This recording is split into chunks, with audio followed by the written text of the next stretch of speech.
Welcome back to Lenz's Comic Corner, Classics, Non-Classic. This is episode number 768, and Doubleshot number 662.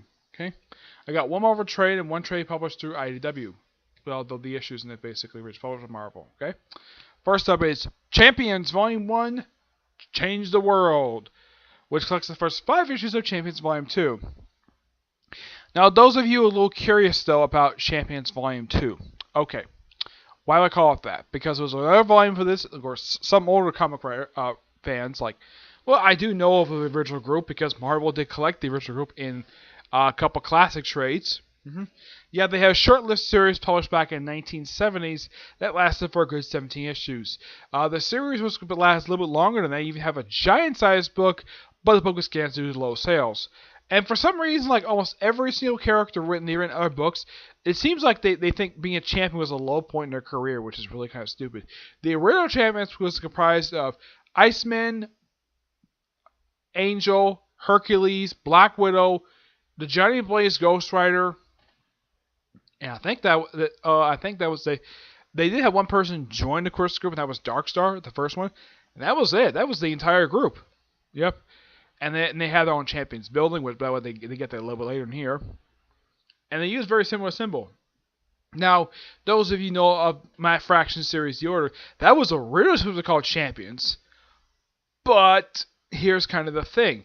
There's a company called Heroic Press. They apparently got the license, the trademark to use the name Champions somehow.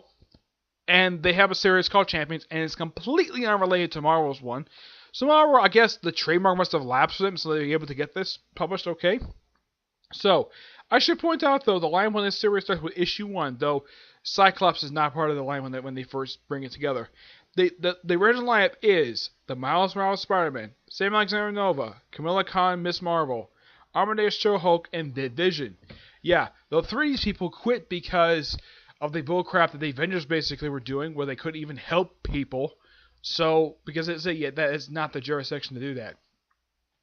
They beat up monsters and bad guys. Apparently, they can't help, some people. So, I guess his champions basically decided to... Yeah, I guess Wade was like, okay, I'm going to call up the Avengers on their bullcrap. Yeah, this is something that's quite... Let's just say a bit unusual about the Avengers. Basically, if they're not... outside their own book, it seems like the way the Avengers are written, they're written to be complete dicks. The worst of this is Captain America, where he treats people like New Warriors as basically a secondary superhero team. At least the Champion's not treated that way. Not at first. They do something like that a little later. Yeah, so they have Sam Alexander, Kamala Khan, and Miles all quit the Avengers to form a separate team, and they recruit Amadeus Cho because they need a muscle man for the team, and Vision because why the heck not? My guess is Mark Waid must be a huge fan of the Tom King Vision series. Like, okay, we have this smoking hot android, and okay, let's just use her because the Vision series canceled, so why keep the character limbo? So he had to join the team, and she's still part of the team this very day. As a matter of fact, the lineup is still mostly the same, except that when the creative team left, Cyclops left with them too. And this is pretty much the lineup for the first 18 issues. Yep.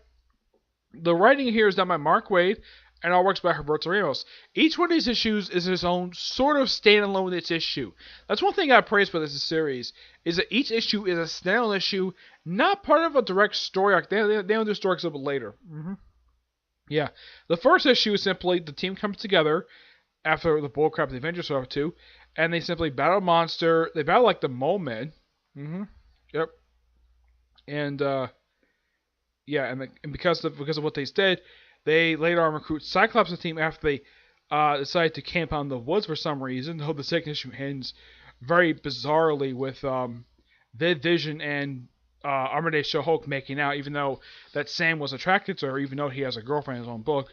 Later on, and of course in the series, they get in issue 3 they get their own base operations. This flying mobile ship. They don't get a proper one until the new creative team takes over. But yeah, they get their own vehicle. They travel about.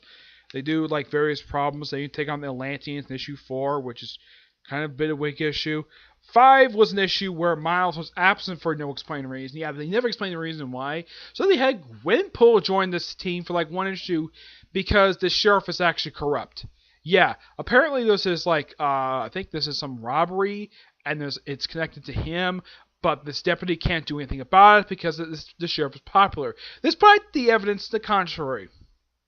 I think this has to be resolved next issue, I don't know, but yeah. Great set of issues. I'm going to give this book roughly a 9.5 out of 10. This is a really good start to this series, and I can't wait to get my hands on Volume 2. And my guess is the reason why Marvel decided to do this now, because they need sort of a team like the Teen Titans, so this is basically Marvel's Teen Titans. So they would do Young Avengers, but they can't because of the bullcrap Karen Gillian put the team through in the last book they came out with. Okay, next up, it is Doctor Who Classics, Volume 2. Collecting, well, even though this is 7 through 10, 6 through 10 of the classic series published by IDW. These are various stories published in Doctor Who magazine 1979, starring, of course, the Tom Baker Doctor. And he fights like 2 of his classic villains in these issues. He fights the Centaurans and the Daleks. Now, as for the placement of these particular stories, I don't really know. My personal theory is that it takes place like during a period of time between Deadly Assassin and before the Face of Evil. Yeah, but he mentions the Black Guardian. He doesn't meet the Black, and of course K-9's in these stories as well, which still throws us out of whack because kind of makes the question like, where is Romana? That's an obvious question. And so this could take place between the Key of Time arc and Destiny of the Daleks. There could be a good placement for it, but they don't explain where Romana is. Basically, it's questionable where in the continuity of the TV show this takes place. These are very good stories, and I do highly recommend it. Various stories like Dogs of Doom, Dragon's Claw, and The Time Witch. Yeah, very good stories.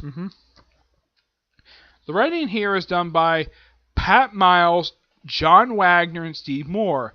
Artwork by the artist of Watchmen, Dave Gibbons. Here's a sample of Dave Gibbons' artwork from the late 70s. Yeah, this is really good artwork. Those of you who are not familiar with John Wagner, he's the guy who created the character Judge Dredd. I am the law! Yep. Yeah, he created the Judge Dredd. No, he didn't create the Sylvester Stallone version, but he did create Judge Dredd.